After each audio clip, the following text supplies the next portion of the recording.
Besides the standard arithmetic operators, there are other mathematics you can perform in C#, but to do them you need to utilize the math class. Let me first give you an overview of the math class.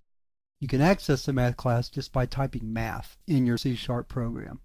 And then if you'll hit the dot or the period, you'll get a list of all the different functions that are available in the class. So we have things like absolute value, some trig functions, find the floor of a value. I'm sure ceiling was up there. Yeah, there's ceiling right there. Logarithmic functions, maximum and minimum. There's a constant for pi you can use instead of creating your own as we did earlier.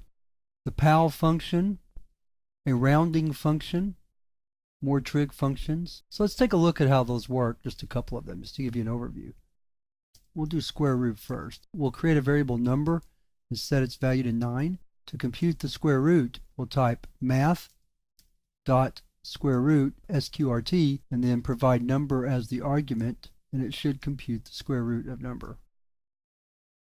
So let's run it. And there's 3.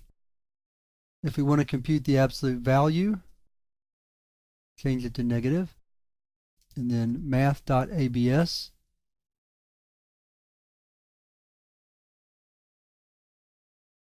gives us positive 9, so the absolute value of negative 9 is positive 9. We can also raise number to a power. So let's raise number to the 3rd power. And there's negative 729 because we didn't change it back to positive, so it's still negative 9, but that's fine. You get the idea. So that's how you use the math class. So anytime you need some advanced math beyond the standard arithmetic operators, you can always call the math class anytime you need it to perform any functions that it contains.